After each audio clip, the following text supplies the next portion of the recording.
그럼 지금부터 인류 문명의 새로운 패러다임에 대한 탐구 제 61차 세미나를 진행하도록 하겠습니다. 오늘 주제는 달라이 라마의 정치 철학, 자유와 자비가 되겠고, 발표자는 허우성 교수님이십니다. 달라이 라마라는 말은 사실상 이제 티베트 불교에서는 법왕이라고 이렇게 불리는 것 같던데, 여튼 달라이라는 말은 큰 바다라는 뜻이고, 이제 라마는 스승이라는 이런 뜻으로 되어 있습니다. 그러니까 오늘 달라이라마는 제14대 달라이 라마가 되겠습니다. 아마 그 14대 달라이 라마를 모르는 분은 거의 없을 것으로 생각됩니다. 또한 그 불교 철학의 그 세계적 권위자이신 또 허우성 교수를 모르는 분도 거의 없을 걸로 생각됩니다만, 간단히 한두 가지만 말씀드리겠습니다. 허 교수께서는 이제 그 일본 근대 철학의 대표 주자인 니시다 기타로에 대한 그 연구서를 근대 일본의 두 얼굴 니시다 철학 이런 타이틀로 최근에 일본에서 일본어로 번역되어 가지고 출간된 걸로 알고 있습니다. 또 최근에 영어로 된 그 달라이 라마의 정치 철학을 아주 두꺼운 책인데 또 우리말로 이렇게 번역도 했습니다. 오늘 발표는 아마도 최근에 번역한 책을 중심으로 논의를 전개할 것으로 이렇게 생각이 듭니다. 허 교수님, 네, 준비되셨습니까? 준비됐습니다. 이렇게 훌륭한 모임에 불러주셔서 대단히 감사합니다. 그럼 이제 시간이 됐으니 시작? 예, 시작하시죠. 네네, 화면 공유를 누르겠습니다. 예.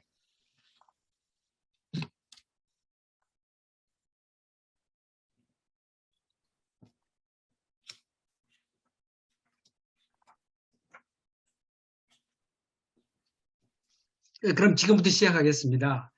이제 슬라이드가 그 개수가 상당히 많기 때문에 제가 아주 빠른 속도로 읽겠습니다.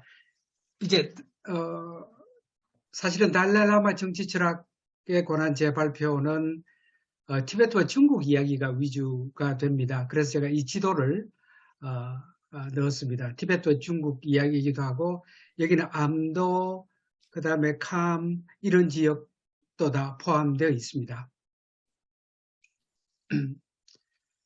그런데 국가나 민족의 자유, 자비의 인식, 발현 방식은 지정학적 위치와도 깊이 관련되어 있어 보입니다. 불교 이야기 있으니 다소 다른 전공 하신 분들에게는 생소할 수도 있겠습니다. 이게 티베트 전체 모습입니다. 그러니까 중국 해방군이 침공하기 이전의 모습입니다.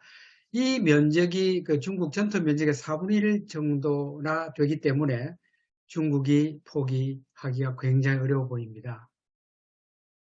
그 다음에 이제 예전의 티베트는 이 정도 크기입니다. 그런데 지금의 이 동북 지역은 대개 중국 3개성에 편입되었습니다. 그런데 그렇지만 달라이라마가 티베트를 위해서 발을 할 때에 이 편입 지역인 칭하이, 시창, 윈난 지역에 사는 티베트인 모두를 포함하고 있습니다. 이건 신장 지역입니다. 위구르족이 살고 있죠. 최근까지도 여기 있는 이슬람 교도에 대한 중국인의 반인륜 범죄에 대해서 언론에 자주 보도되고 있습니다. 근데 이것도 오토노머스 리전이라고 그래서 자치구라고 불렀지만 자치가 없는 자치구입니다. 티베트에서 달라이라마는 현세적 영적 지도자, 즉 종교와 정치 모두에 관여합니다. 그 다음에 이런 티베트 전통에다가 중국의 침략에 겹쳐져서 그것이 14대 달라이라마 인생을 결정하게 된 것 같습니다. 35년생인데 37년에 39년에 달라이라마로 옹립됩니다. 청년 시절에 50년에 공산 중국의 침공 이후에 15살로서 자치정부를 구성합니다. 그 다음 50년 10월 중국이 한국전쟁에 개입하던 바로 그 무렵 8만의 인민해방군이 티베트 동부 지역을 침공했습니다.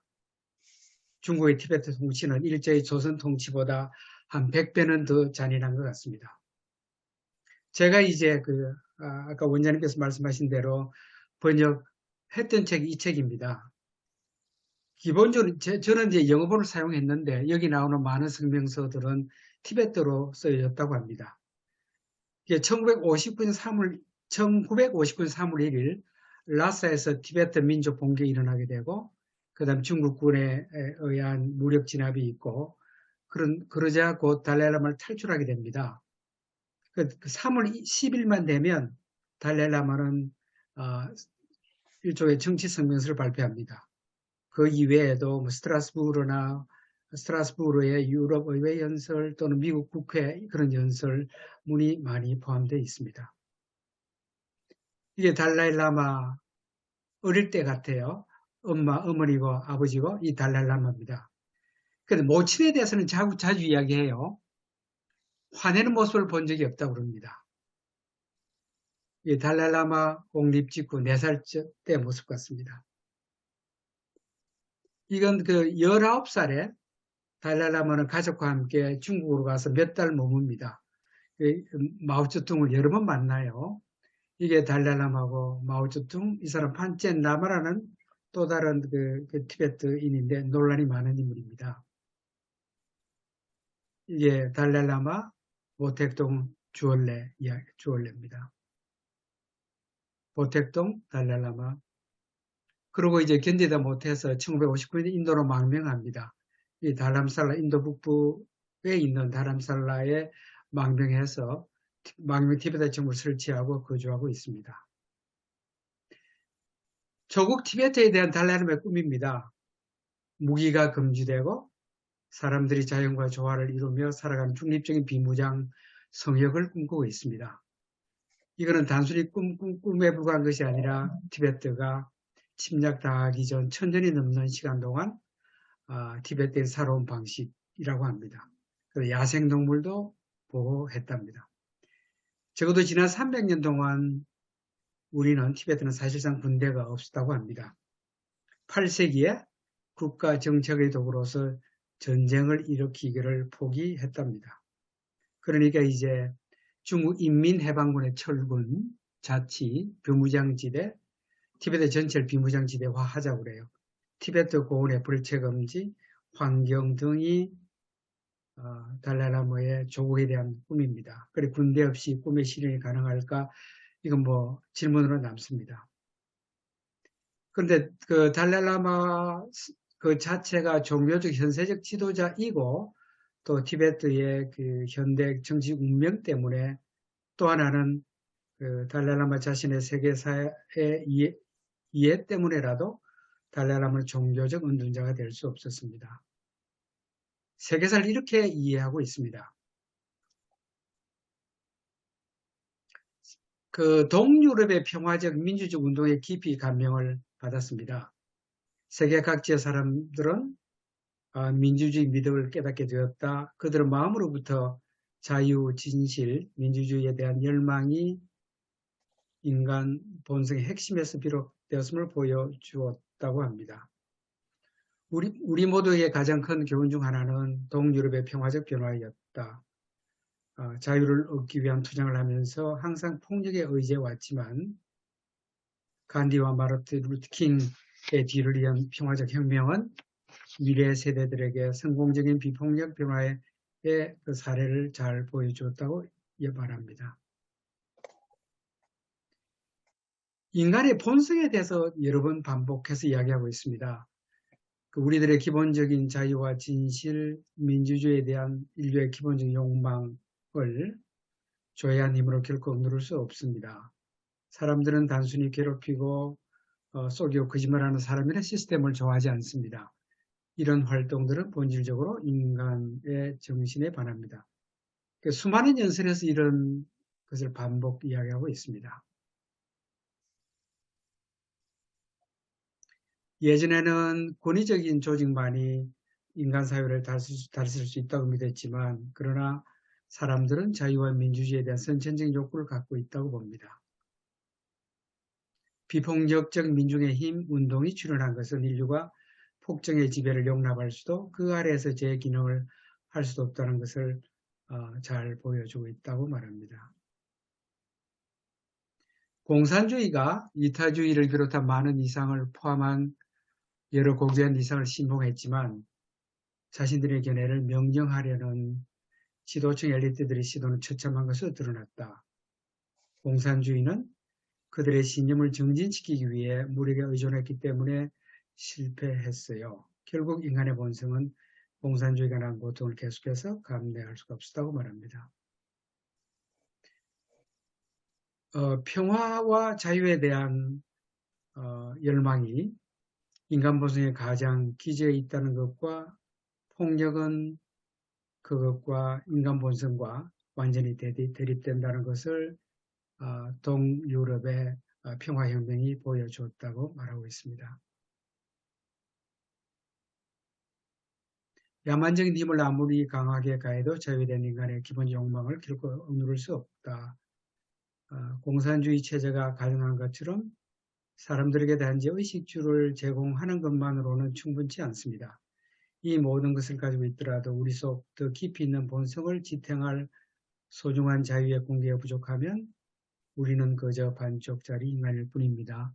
단지 신체적 욕구를 충족시키는 데만 만족하는 동물과 같아요. 공산주의를 비판하고 있습니다. 또 진리 있는 그대로의 모습을 보아야 한다, 이런 부분을 계속해서 강조하고 있습니다. 그 유럽과 동유럽의 평화혁명이 우리에게 위대한 교훈을 많이 주었다고 느낍니다. 그중 하나가 진실의 소중함입니다. 모든 사람은 진실을 고마워하고 진실을 존경하는 마음이 우리 피 속에 정말로 흐릅니다. 진실은 자유와 민주주의의 최고의 보증인이자 진정한 토대입니다. 라고 말하고 있습니다. 이게 그 세계인권선언 50주년 기념일 메시지네요. 98년에 한 이야기입니다.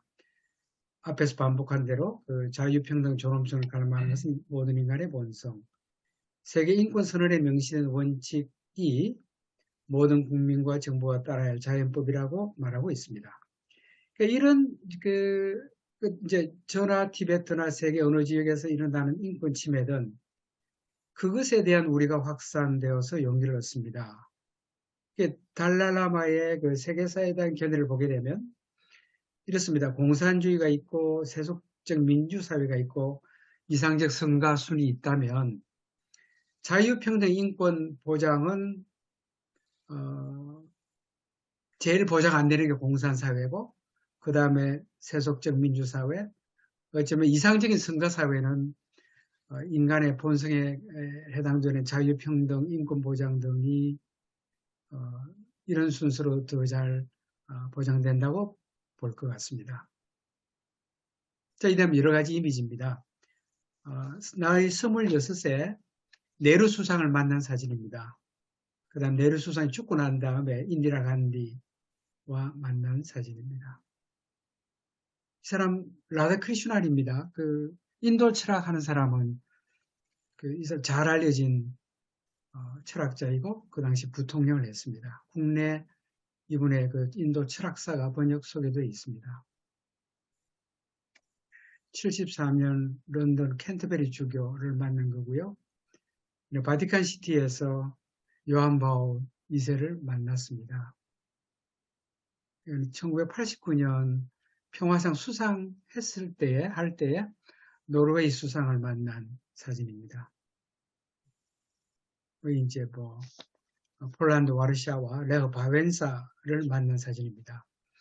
동굴아파 해체, 소련의 해체, 동굴아파의 민주자유와 유럽연합의 창설을 인류의 진보로 간주하고 열렬히 환영했습니다. 미테랑 대통령과 만난 사진입니다. 넬슨 만델라,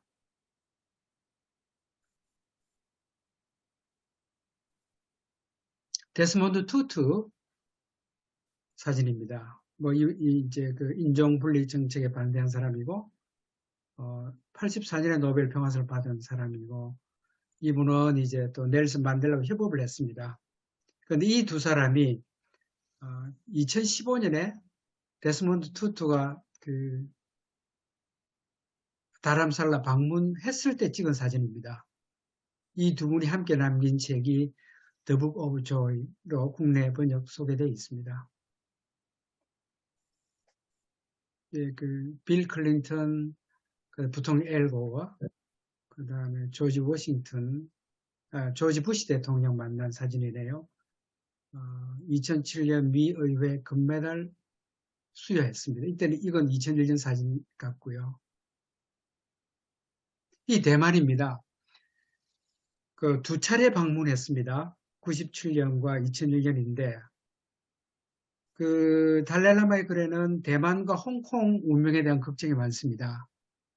티베트와 같이 중국에 의한 억압을 많이 걱정하고 있었습니다. 이는 바클라브 하벨 체코 공화국 대통령 2002년 프라하에서 찍은 사진입니다. 고르바초프 아마 소련 해체 이후 같죠? 로마에서 만난 사진. 코스타리카에 두 차례 방문해요. 근데 이제 그가 1989년 초 코스타리카를 방문하셨을 때 한 국가가 군대 없이도 성공적으로 발전하여 평화와 자연환경 보호에 헌신하는 안정적인 민주주의가 될 수 있다는 믿음이 확인되었다. 이거는 이 책, 달라이라마의 정치 철학 에디트 카샵이 한 이야기입니다. 아마 코스타리카를 좋아했던 것 같습니다. 찰스 황태자 시절 2008년 사진입니다. 일본 동경의 2009년 사진. 오키나와 평화공원에서 찍은 사진이군요. 그 다음에 2018년까지 어떤 책에는 보게 되면 총 34회 방일했다고 그러는데 이게 33회까지 되는지 잘 모르겠어요. 그러나 하여간 일본에는 그냥 정말로 자주 방문했습니다. 이거는 이제 넬슨 누구죠? 펠로시 하원 의장, 이제는 곧 그만두게 될지 모르지만 이분은 2008년에 다람살라에 가서 달라이라마를 만난 사진입니다. 이때 이제 이때도 3월 10일에 또다시 평화 봉기가 일어났어요. 그리고 이제 중국군 공안요원에 의해서 수천 명의 티베트인이 죽었습니다.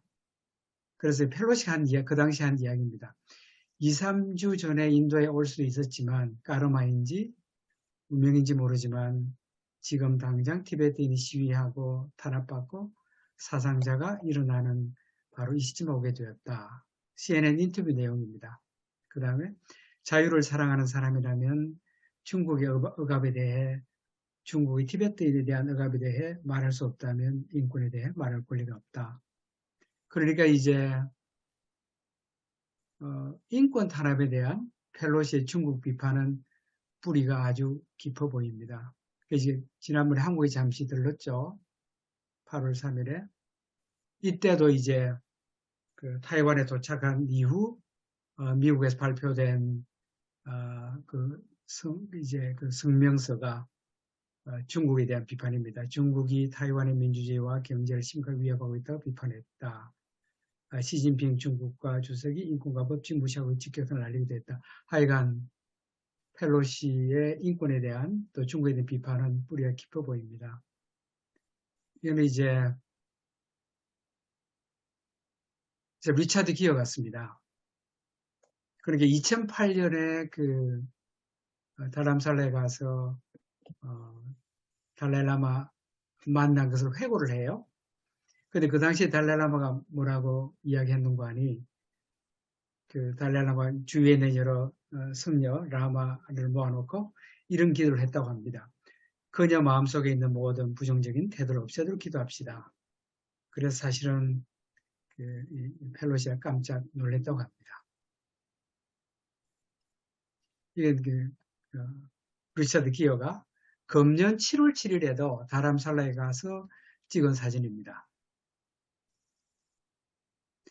사실은 여기에 그런데 이제 한국인 결국 오지 못했어요.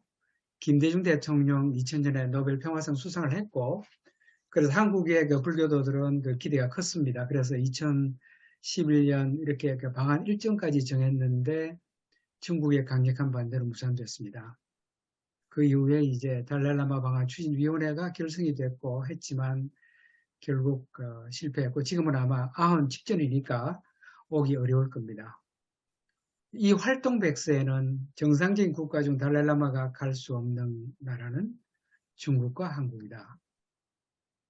모르겠습니다. 이걸 이제 중국의 역량에 관한 한국과 일본의 지정학적 위치는 굉장히 달라 보입니다. 이제 금년 7월 28일에 찍은 사진이에요. 이게 여기가 다람살라고 라다크의 법회에 찍은 사진입니다. 아마 4만 5천 명이 모였다고 해요. 같은 장면입니다.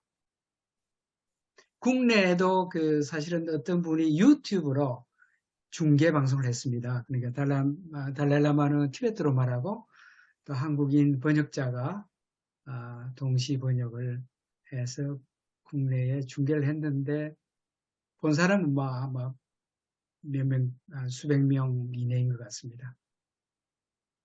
그때 그 강의 내용은 이 보리 행동에 대해서 가르쳤습니다. 이제 달라이라마가 평생 한 일 중에 하나는 나중에도 나옵니다만 이게 마인드 앤 라이프라는 이제 과학자들과의 만남입니다. 그리고 이때는 이제 33차 모임이네요. 그리고 이게 2018년 모임인데 미국의 여성학자가 가르쳤어요. 이때는 강연을 했습니다. 이 장소는 물론 다람살라이고요. 그 내용이 소셜 러닝, 이모셔널 러닝, 엠퍼시, 그다음에 친절한 행위, 공격적인 행위와 관련된 강의 내용이었습니다. 이게 이제 마인드 앤 라이프의 과학자들 만남 사진입니다. 1987년에 제 1차 마인드 라이프 대화가 진행이 됐습니다. 칠레 학자고 이제는 고인이 됐습니다. 이제 명상이 뇌파에 어떤 영향을 주는지 미국 과학자가 이 지를 보면서 살피고 있습니다. 그래서 사실 마인드 라이프의 책이 굉장히 많습니다. 여기에 많은 책들이 국내 번역 속에 되어 있습니다.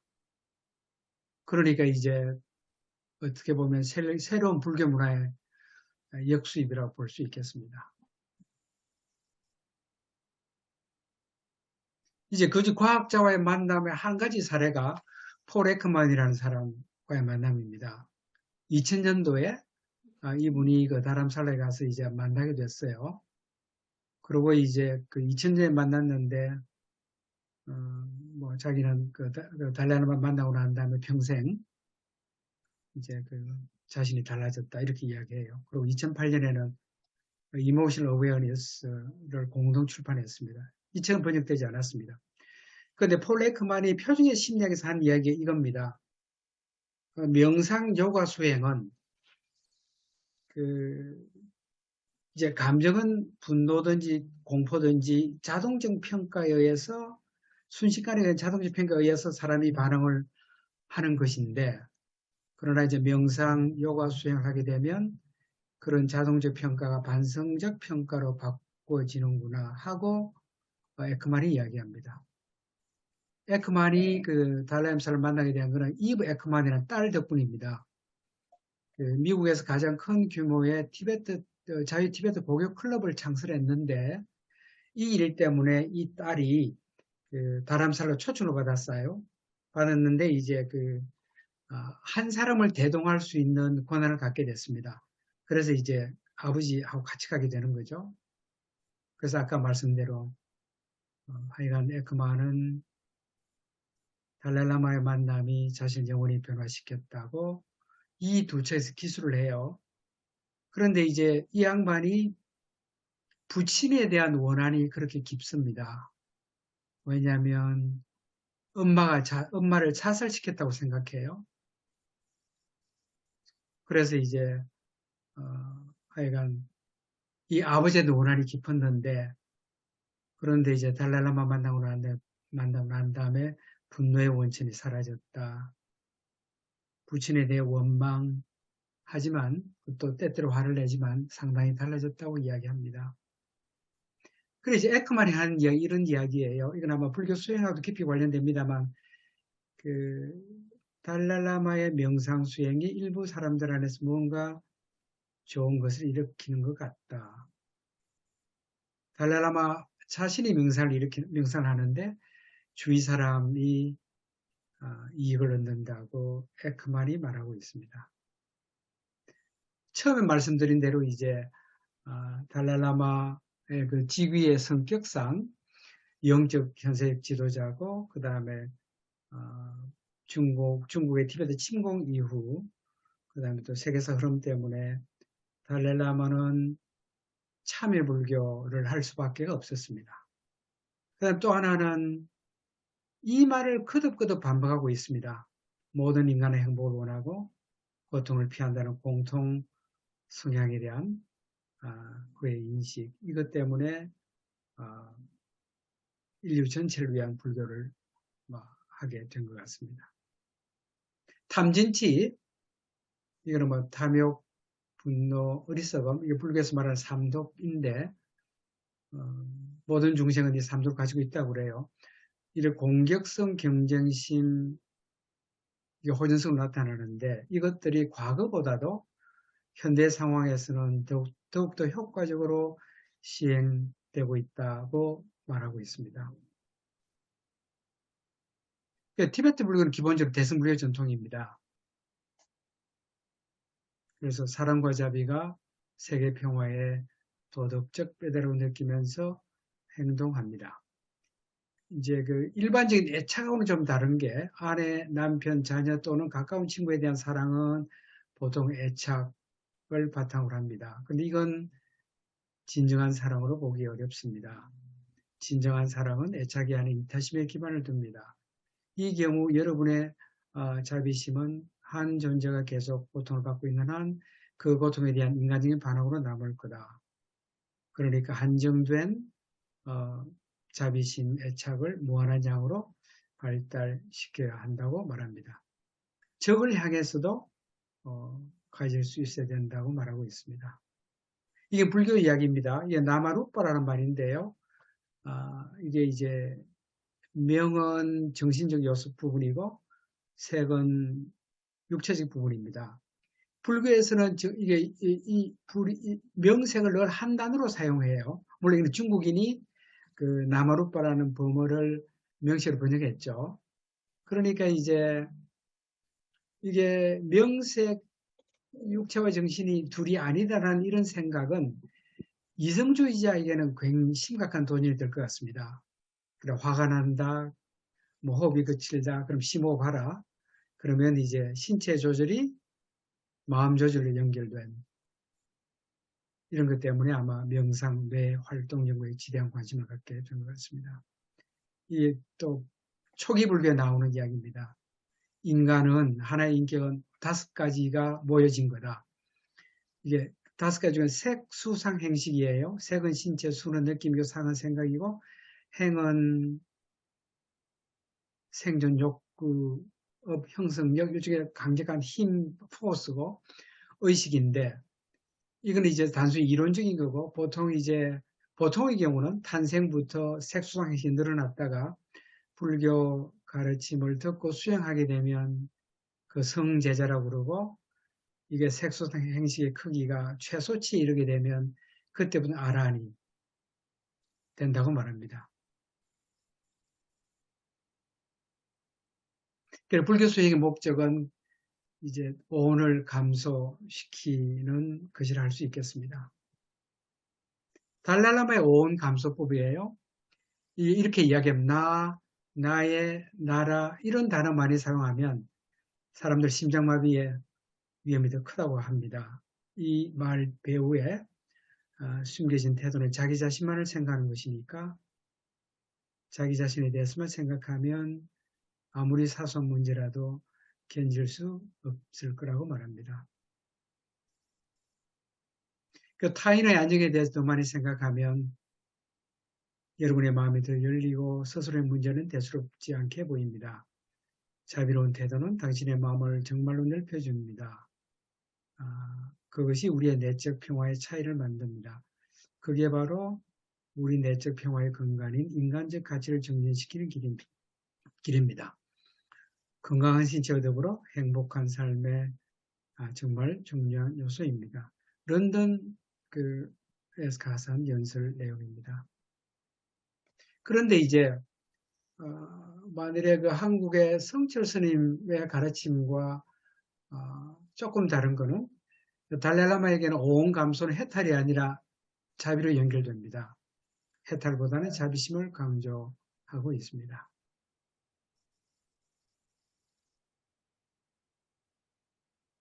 달라이라마에게 자비는 본질적으로 고통 속에 있는 사람과 하나가 되는 것, 타자성이라는 장벽을 깨고 그 고통과 자기 자신을 완전히 동일시하는 것을 의미합니다.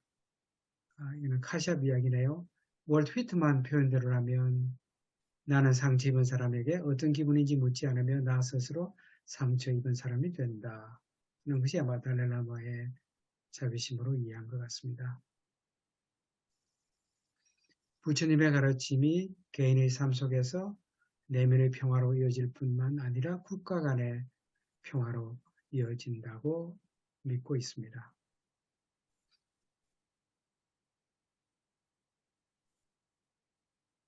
그래서 은둔자가 될 수 없었습니다. 그래서 종교인은 은둔자로서 스스로를 고립시켜야 한다는 일반적인 가정에 대해서 의문을 제기합니다. 정치 철학의 폭이 아주 넓습니다. 그의 정치 철학은 모든 생명과 환경을 위한 것, 그는 성녀로서 자신의 관심사는 인간 가족의 구성은 전부 모든 생명에까지 확장된다고 말하고 있습니다. 달라이라마의 불교 이해와 실천은 중국 공산당 침공 이후 티베트가 세계사에 끌려 들어간 일과 깊이 관련되어 있습니다.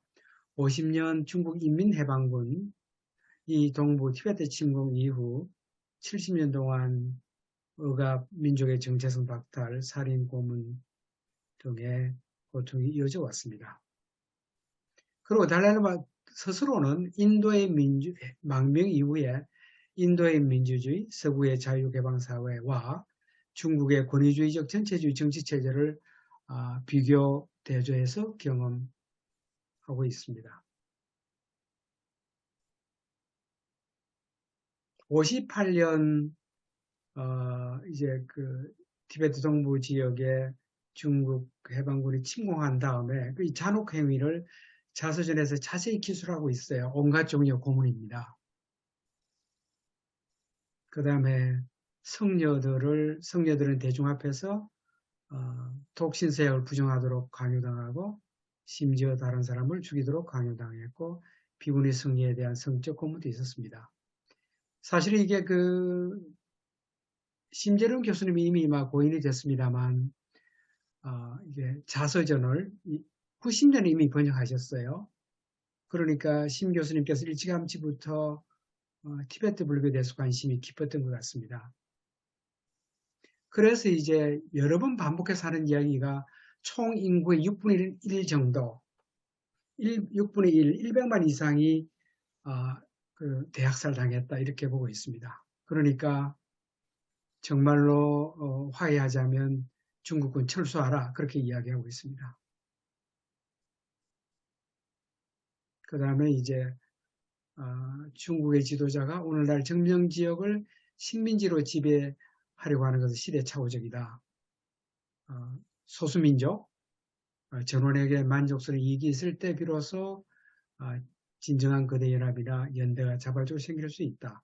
그래서 EU, 유럽 공동체를 좋아하고 있습니다. 그런데 이제 달라이라마는 중도를 이야기합니다. 현실을 인정하고 독립이 아니라 자치를 요구합니다. 이게 그래서 middle-way approach라고 부르는데요. 그러니까 그 티베트가 1950년 친국이 독립국이었다. 뭐 이렇게 다른 외국과 국제 협정도 있기 때문에 독립이었지만 중국이 너무 세고 사람을 너무 많이 죽일 것 같고 그 다음에 중국 인민공화국에 남아있는 것이 티베트의 근대화 경제 발전시킬 수 있으니까 독립 포기하고 명실상부한 자치만을 주장하고 있습니다. 그 자치에는 티베트 문화의 보존, 그 다음에 티베트 언어 보존, 환경보호, 라는 내용이 들어 있습니다. 그리고 실제로 중국 헌법은 티베트 지역, 티베트 자치구 현군 인정하고 있는데 그것이 명실상부한 자치를 허용하지 않는다고 말하고 있습니다. 그런데 이제 달라이라마는 이런 중도를 현실주의라고 불러요. 제가 이제 그래서 우연히 그 마키아벨리의 현실주의를 좀 봤는데 마키아벨리 이렇게 이야기해요. 이건 아마 시진핑도 마찬가지겠죠. 영토 확장 욕구는 자연스럽게 정상적인 욕구이다. 유능한 자들은 이를 수행할 때 칭송받으며 칭송받지 못하는 경우에도 적어도 영토 확장 욕구 비난받지는 않는다예요. 달라이라마의 현실주의는 개인 간의 또는 국가 민족 간의 거의 동등한 자격을 말하는 보편주의에 가깝습니다. 이런 보편주의는 이상주의, 이런 비현실주의는 어떤 역사적 가치를 갖고 있는지 스스로 물어보게 된 그런 질문입니다. 그 티베트 자유 불교 문화를 지키는 길, 개인적으로 보살이 되는 길을 늘 추구해 왔습니다. 그래, 불교 문화를 지키는 것은 티베트를 위해, 세계를 위해 유익하다. 또 본인은 개인적으로 보살의 길을 살아가는 것이라고 말하고 있습니다. 근데 이제 만해 한용은 또 일제 식민지에 대해서 한가한 분이에요. 그래, 만해도 일본 제국이 세계 사적인 움직임의 일부라는 걸 알았습니다. 그리고 주로 개인적인, 그 다음에 일부 종단 차원의 저항을 했지만, 달라이라마는, 이제 그 영적 지도자, 내부 지지가 많기도 하고, 유럽, 미국 등 서구의 지지가 많습니다. 그 다음에 이제 87년에 미국 의회 인권대회 연설에서 이렇게 이야기합니다. 티베트의 전투를 평화지대로 바꾼다. 그 다음에 티베트 민족의 존속을 위협하는 중국인 대량 이주 정책을 폐지하라고 합니다. 티베트인의 기본적 인권과 민주적 자유를 존중하라. 그 다음에 티베트의 자연 환경을 복원하고 보호하며 중국이 티베트를 핵무기 제조 및 핵폐기물 처리용으로 이용하는 것을 금지하자. 그다음 미래 티베트의 지위 및 티베트인과 중국인 간의 관계에 대한 진지한 협상을 개시했으면 좋겠다 하고 연설을 했습니다. 한참 뒤 CNN과 연설인데요. 인터뷰 내용인데 티베트 본토에서 일어나고 있는 문화적 집단 학살이라고 합니까? 물으니까 그렇다고 그러고 일부 중국 공산주의 강경파들 눈에는 티베트 고유의 불교 문화와 티베트 정신이 중국 본토로부터 분리될 위협의 원천으로 본다고 했습니다. 티베트 10억 명이 넘는 중국인의 미래, 그들의 안녕은 개방사회, 법치, 투명성에 달려있다고 생각합니다. 그것은 모든 사람들의 이익이 됩니다. 중국 사람들도 그것을 원합니다. 이렇게 중국 공산당과 중국 일반 인민들과 서로 나눠서 부단히 말하고 있습니다. 달라이라마가 이제 마오쩌둥을 만났다고 그랬습니다. 양가 감정을 가지고 있습니다. 한편으로는 무언가 인민을 위한 혁명 저질이 있다고 한 것 같고 또 다른 편으로는 불교는 하나도 모르더라 이렇게 이야기합니다. 특히 마오의 총구와 자비의 빛을 대조해서 말하고 있습니다.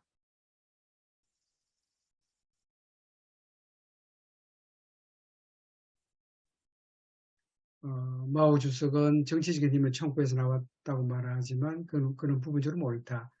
청구에서 나온 권력은 일시적일 뿐이다. 결국 그는 진리와 정의, 자유와 민주를 향한 사람들이 열망이 승리할 거다. 나는 기도했다. 자비와 깨달음이 빛이 전 세계를 비추고 공포와 억압의 어둠을 쫓아내기를. 그런데 이제 이런 기도의 응답이 있을 것인지 그건 잘 모르겠습니다. 그 다음에 이제 게릴라 해체를 호소한 경우가 있었습니다. 70년대 초기인데요. 티베트 무장 게릴라가 네팔 북부에서 근거지를 구축하고 중국 호송대와 중국 군인과 다투었습니다. 그 다음에 미국 CIA가 중국 정부를 인정하고 지원을 포기하고 그러자 이제 중국 정부는 네팔 정부에게 군대 무장 해제를 요구했습니다. 그 다음에 이제 그 달라라마가 개입해서 녹음 테이프를 전달합니다. 그 네팔 내부에 있는 수천 명 티베트 난민들도 있으니까 게릴라에게 무기 포기를 당부합니다. 그런데 지도자들은 자살을 해요. 그 다음에 거부한 게릴라들은 네팔군 추적을 받아서 죽임을 당합니다. 자서전에서 망명사에서 가장 슬픈 사건이라고 말하고 있습니다. 이거는 금년에 그 한겨레 신문 나온데요.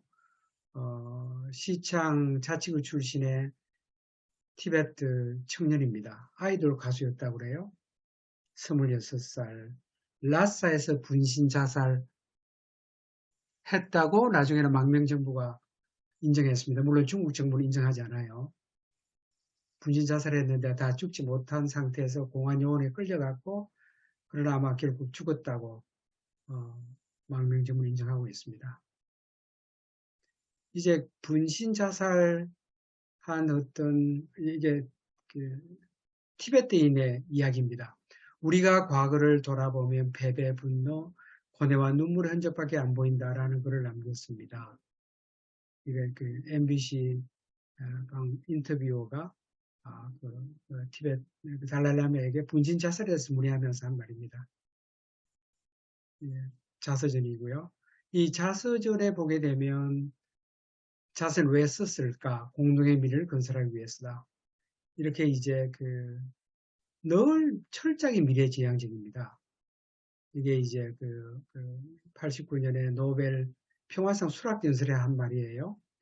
침략자 중국에 대한 분노나 원한 무장봉기 선동이 없습니다.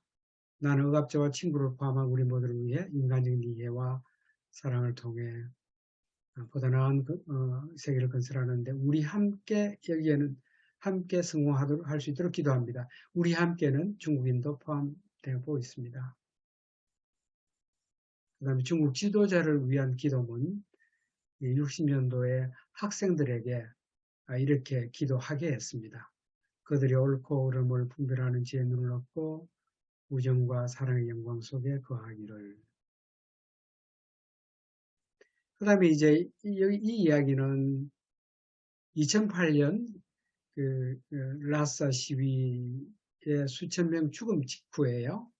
한 말에 아니 중국인과 티베트인은 대승불교를 공유하고 있다. 거기에는 관음신앙, 관세음보살을 믿고 있는데 관세음보살에 따르면은 모든 고통받는 생명에 자비심이 있어야 한다. 그러니까 이제 중국 불교도를 어떤 의미로는 선배, 영적 형제자매로 존경을 바라보았다고 그래요. 그런데 이제 뭐 이때도 티베트에는 폭력 행사하지 말라고 그랬습니다. 그런데 이제 중국인의 문화에 대해서 늘 비판적으로 하는 이야기가 그런 평화적인 예를 들면 관세음보살 사상이나 이런 불교 문화의 이제 자비 사상이 어디로 갔느냐? 그것들은 다 이제 마오쩌둥이 가르친 총구 가르침 때문에 평화적인 생각이 다 사라졌다라고 말하고 있습니다. 이 상호 의존성은 사실은 뭐 불교 연기론에서 나오는 이야기입니다. 선한일의 억압자도 초대한 것은 상호 의존의 원리에 대한 깨달음, 적이 바로 이웃이라는 깨달음이라고 이야기합니다.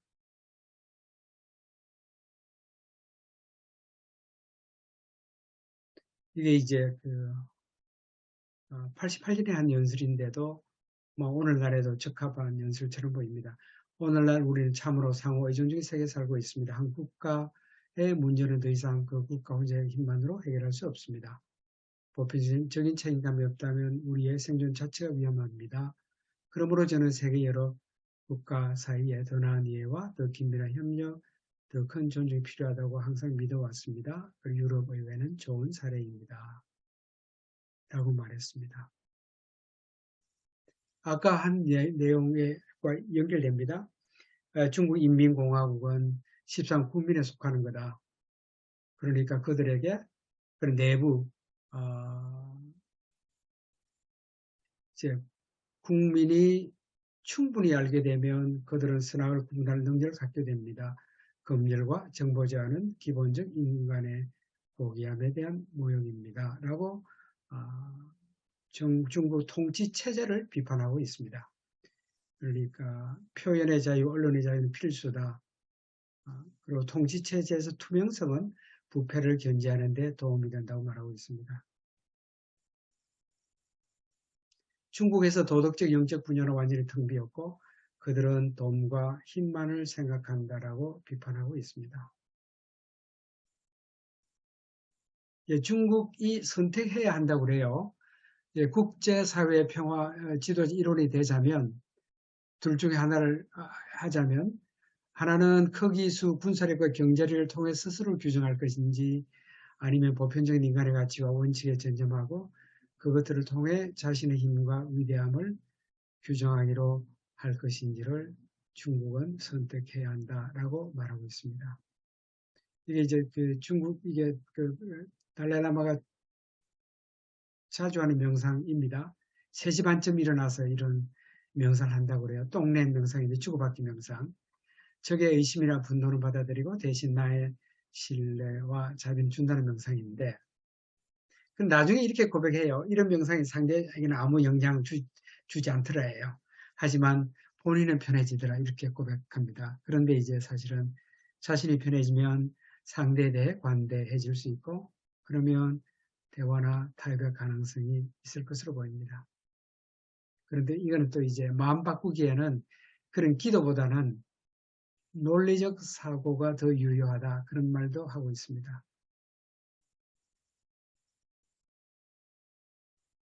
인류 세계를 위한 불교, 인류란 한 가족 그런 이야기. 그다음 이 부분 조금 이제 그 보편적 책임을 말하면서 개인의 각성이 얼마나 중요한지를 말하고 있습니다. 우리가 모두 책임을 져야 하지만 늘 그건 개개인이 주도해서 나온다 합니다. 그리고 그 개인의 각성이 사회를 변화시킬 수 있다고 믿고 있습니다. 그다음에 이제 그 개인의 각성이 있자면 자신감이 있어야 되고 차분한 마음이 있어야 되고 그래야 열린 마음이 있게 되고 이 자신감은 두려움과 불안을 줄여줍니다. 여러분은 자신감을 통해 정직하고 진실하게 또 성실하게 행동할 수 있다고 말하고 있습니다. 이 작은 모임이든 큰 모임이든 아마 이런 각성이 있어야 하고 그 각성에는 자신감이 요청된다고 말하고 있습니다. 그런데 이제 어쩌면은 그 자신감의 원천은 부디스트라면 아마 불성을 말할 수 있을 것으로 보입니다. 자기 중심적인 태도는 늘 이제 두려움, 오욕, 의심을 낳는다고 말하고 있습니다. 그 다음에 자비의 두 종류가 있다. 하나는 낮은 레벨, 이 생물학적인 자비, 애착이라고 할 수 있습니다. 그럼 이것이 이제 그 하나 씨앗이 돼서 무한 높은 레벨의 자비가 될 수 있다고 봅니다. 그 다음에 종교 간의 그 갈등을, 화합을 많이 이야기합니다. 그래서 이제 기독교나 이슬람은 뭐 창조를 이야기하고 불교는 인과의 법칙을 말하지만 사랑의 메시지와 형제 자매를 강조하는 것은 마찬가지라고 말하고 있습니다. 이제 경제제도예요. 사회주의란 만약 실제로 실현 가능하다면 다른 경제체제보다 불교와 가깝습니다. 그런데 오늘 세상의 현실을 바라보니까 사람은 자신이 쏟은 노력의 결실이 자신이 직접 오는 것을 보면 개인적인 동기가 더 커진다고 말합니다. 그러니까 이제 자유경제, 그 프리 에코노미라는 말을 자주 써요. 자유경제가 효율적이라고 말하고, 또 다른 편으로는 지역사회 전체를 위해서 뭐라고 일하라 그랬을 때는 이런 그 자유경제에 경도된 사람의 필요한 동기가 부족해 보인다라고 이야기해요. 그래서 이제 일종의 혼합경제를 말하고 있습니다. 네 가지 책물을 이야기합니다. 하나는 자비심, 용서, 관용, 만족, 자기훈련 같은 인간적 가치를 정진시키는 것. 이 물론 이제 달라라마의 개인적 책무입니다. 두 번째는 종교화, 철학적인 이론은 달라도 가르침의 핵심은 사랑과 자비는 같다. 그런 이야기. 세 번째 책문은 물론 티베트 인의 자유에 대한 책무입니다. 네 번째가 이제 과학과 불교과의 공동연구, 마인드 앤 라이프의 이제 그런 과제였습니다. 그래서 자비심을 훈련하거나 가르칠 수 있을까요? 이런 것도 연구 주제 하나였습니다. 그러니까 어떻게 긍정적인 감정을 정진시킬 수 있을지. 이게 이제 인간의 선함은 민주주의 체제 속에서 가장 크게 꼽힌다.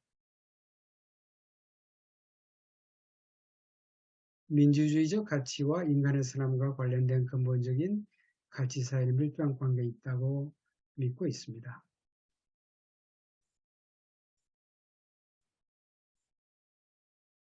그래서 본질적인 자유의 중요성에 대해 그리고 개인 기업 및 기업의 사적 소유와 경제를 크게 개선하는 데 기여한다는 점에 대해 이해하게 됐다고 그래요.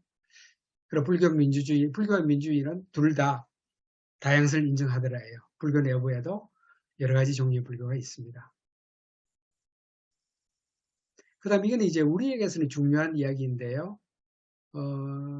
이제 제가 비록 전쟁에 깊이 반대하지만 유화 정책을 옹호하는 것은 아닙니다. 그래서 2차 세계대전이 전적으로 정당했다는 것은 우리 모두에게 명백합니다.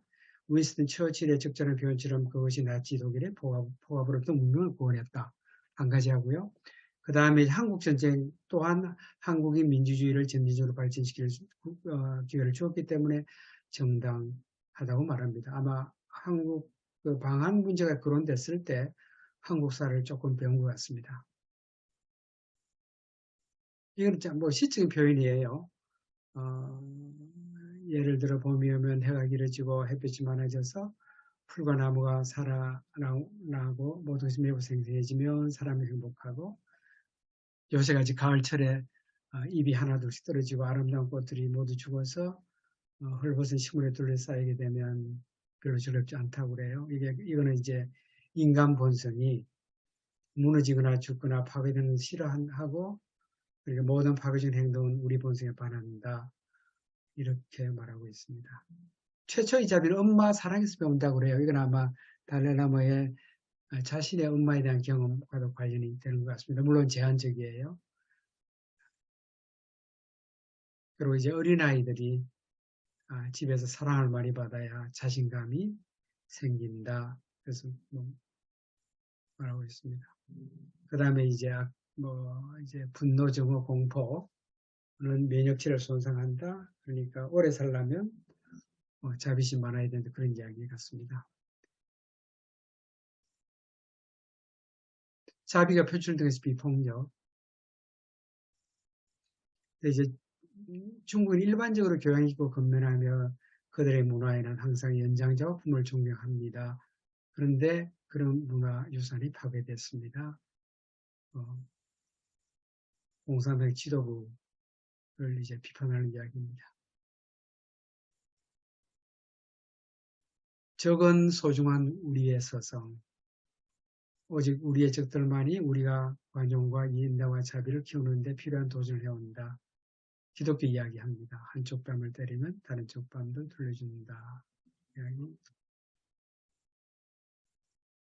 이건 아마 시진핑이 제일 듣기 싫어할 소리 같습니다.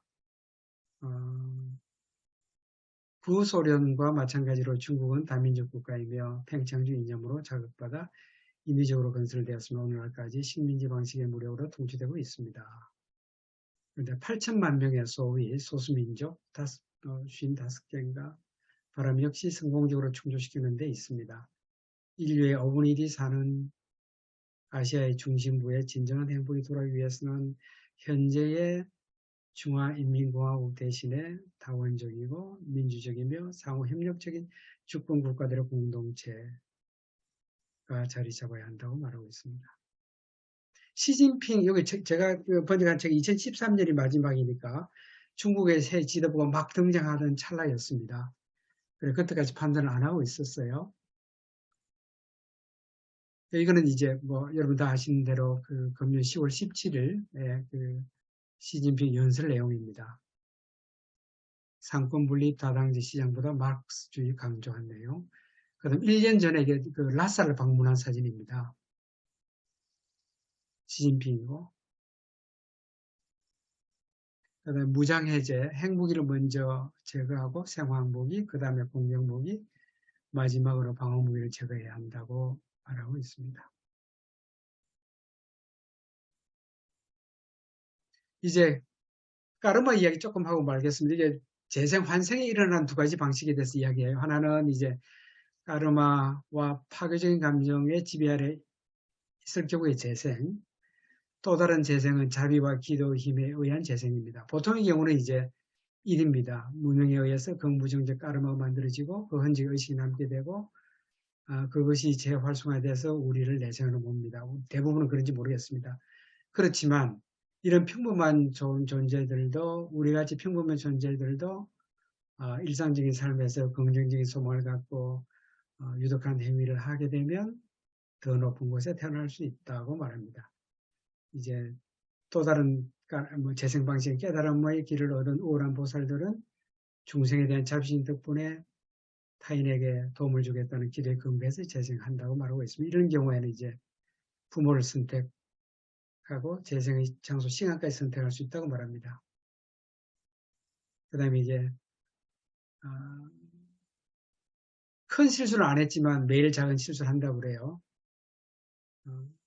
근데 이제 그 오프라 윈프리가 당신의 지구에서의 당신의 시간을 성공지에도 믿습니까? 라고 물어요. 그 점에 대해서는 잘 모르겠다고 그럽니다. 모든 인간의 삶은 부분적인 실패와 부분적인 성취라고 말하고 있습니다. 이거는 이제 인류가 최악의 생명체이더라. 다른 어떤 생명체도 지구 전체를 까뭉갤 정도의 폭력을 행사하지 않는데 인간은 지구 전체를 파괴시킬 만한 힘을 가지고 있다고 말합니다. 그런데 이제 한 가지 분명한 건 우리가 아는 한 지구를 파괴하려면 가진 유일한 종인 인간.